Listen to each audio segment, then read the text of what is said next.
समनि रादाब नायगिरि बयखौबो बरायबाय।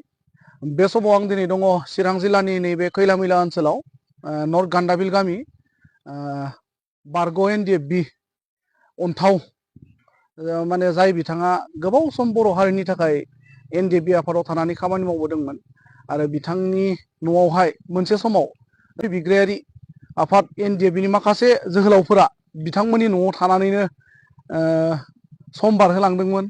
दा आं बिथांनि बिमा बे आबैनिफ्राय माखासे खोथा मिथिना लागोन। बै समाव बिथांमोननि जिउखौ रैखा खालामनो थाखाय माबायदि खस्थ' खालामनांदोंमोन, बे खस्थ' जानाय बे अनथावनि बिमा आबै दङ। दा बेजों आङो माखासे खोथा दिनै सावरायगोन।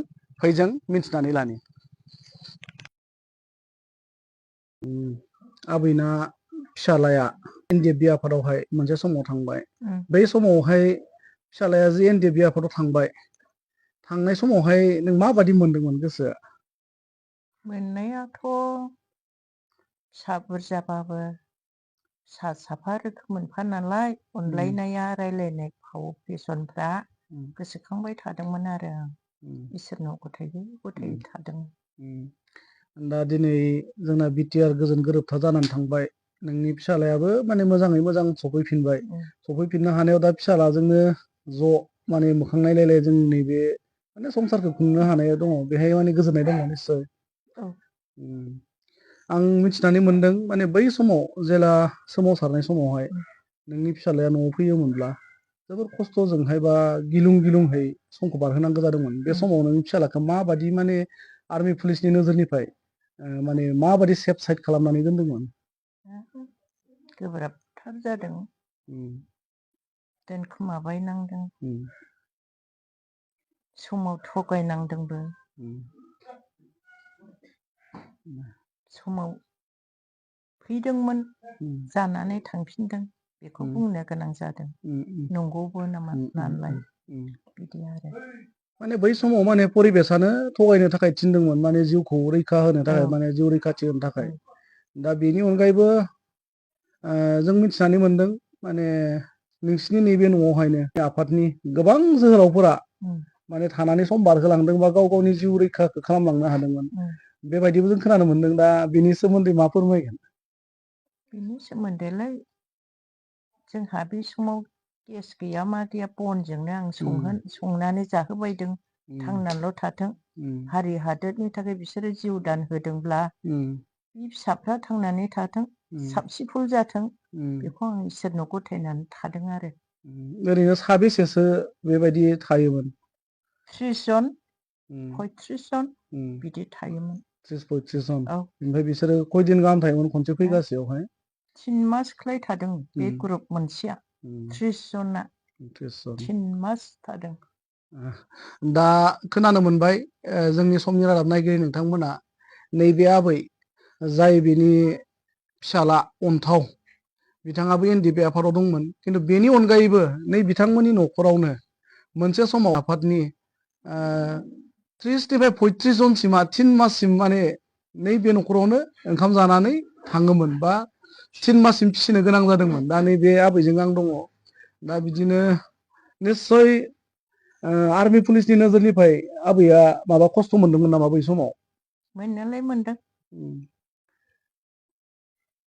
मा फोरमायगोन दा दिनैनि समाव? बे समाव बै समनियाथ' थांबाय, दा दिनैनि दिनावहाय जि माने बेबायदि मोनसे जोंहा मोजां मोनसे पिस एकर्ड जानानै थांबाय। पिस एकर्ड जानायनि उनाव दिनै बेबायदि जाबाय। दा मा फोरमायगोन आबैया? मोजाङैनो मोजां, सासेबो आद्रि जायालासे आंनियाव थानाय मानिया इसोरनि अननायाव मोजाङै मोजां बारग'लांजोबबाय।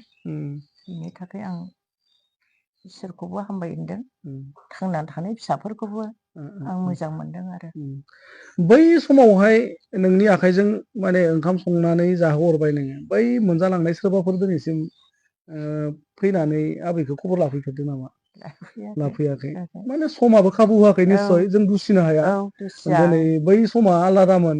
दिनै निस्सय बै बिथांमोनाबो जाय बिथांमोना जाथिनि नामाव सोमावसारबाय, बा सोमावसारनायनि उनाव दिनै बिसोरहा जानो हागौ जायफ्रा थांनानै दङ बे जायगानि नङामोन, गुबुन गुबुन जायगानिमोन निस्सय। ओंखायनो दिनैहाय बिस्राबो संसार जाबाय। ओंखायनो जोङो दुसिनो थाङा। खिन्थु बै समा नोंगौ जाथिनि थाखायहाय बयबो खस्थ' खालामफादोंमोन।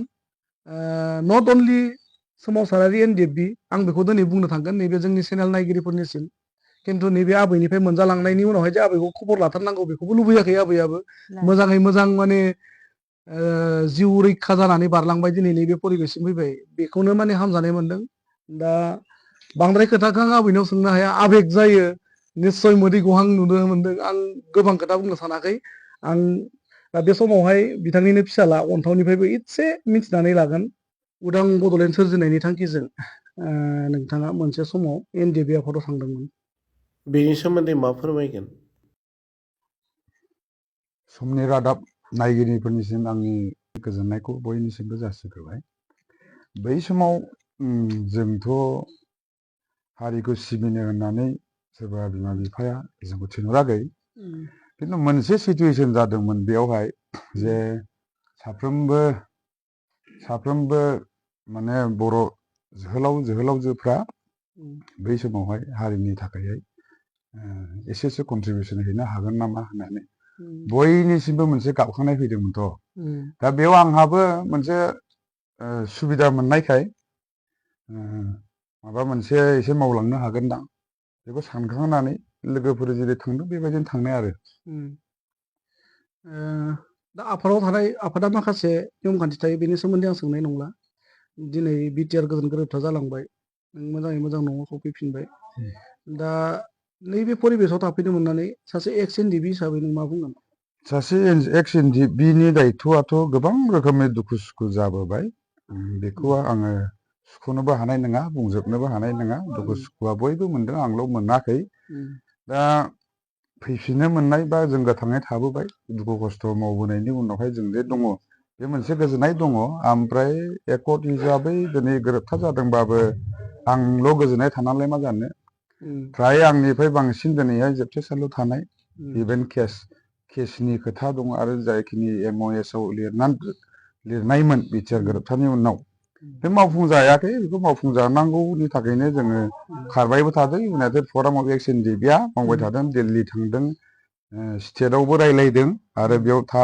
बर्थमान थानाय बिटिआर सरकारनि दैदेनगिरिफोर बिथांमोननिसिमबो जों आपिल गोबां लेटारफोरखौ होदों आरो मेम'रेन्डामबो साबमिट खालामबावदों मावजानांगौ मावजायैखौ थाबैनो सुफुंनांगौ होननानै इभेन बिसेस करि आं दासिमाव बांसिन गोजोननायखौ मोनाखै होनबा आंनाबो केस दङ 2007आव जेब्ला आं जेलनिफ्राय गयो बै 2008निफ्रायनो दिनैसिम आंहा 6था डिस्ट्रिक्टआव केस दंमोन टटेल 109 109टा केस दङ जैन्तिया हिल्स खासि हिल्स रिबय डिस्ट्रिक्ट वेस्ट गार' हिल्स साउथ गार' हिल्स दा मोनथाम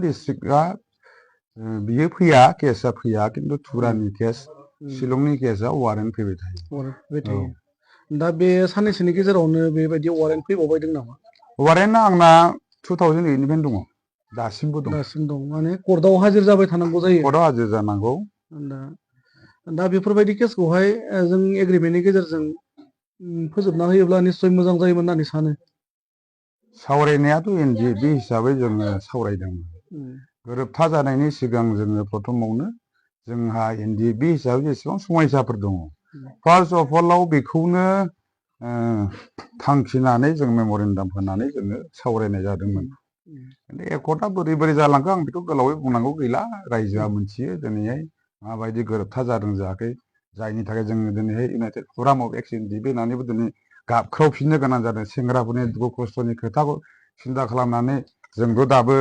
पार्सनेलनि खोथाखौ सिन्थाखौनो खालामनो हायाखै जेराव गाबख्रावबायानो थादों बुंबायबो थादों बेयाव मावाबाथ' बे एक्स एनडिएफबि हिसाबै जोंनि गोरोन्थि नङा बियो जायहा सरकाराव दङ आरो जाय बेक्तिफ्रा दिनैहाय सायख'खारि बिथांमोनाव थागोन दाया गोजोननाय थाबाय जोंजों दान्दिसे सम होनायनि थाखाय समनि रादाब नायगिरिफोरनो आं दिनै बेखौनो खावलायनो सानदों जों समनि रादाबनि न'खरनिफ्राय बेबायदिनो जोङो फैबाय थानाय समावहाय बारग' एनडिएफबि बा आथिखालाव जायफोरा जेलाव दङ NIA केस नांनानै दं बिथांमोननि न'खरावबो थांनानै जोङो हानायमानि रायजोफोरनो बै न'खरा गोसोनि साननायखौ बुंनो लुबैनायखौ नैबे समनि रादाबनि गेजेरजों जोङो फोरमायगोन आरो बेनि अनगायैबो जोङो जोंनि माखासे हालामनि बायदि रोखोमनि खौरांनि थाखाय जोङो बेबायदि एक्सक्लुसिभलि जोङो होलांनो नाजागोन आरो रायजो राजा नोंथांमोनखौ आं नैबे दिनैनि गेजेरजों खावलायगोन नोंथांमोना जोंखौहाय बेबायदि खौरां फोसावनो माबेबा खना खनलायाव दङबा जोंनि पेजाव होखानाय फन नाम्बाराव खालामनानै जोंखौ लेंहरनो हागोन नङाब्ला नैबे स्क्रिनाव होनाय नाम्बार बेहायबो फन थुनानै नोंथांमोना नोंथांमोननि समस्याफोरखौ फोरमायनो थाखाय जोंखौ खावलायहरनो हागोन गोजोन्थों।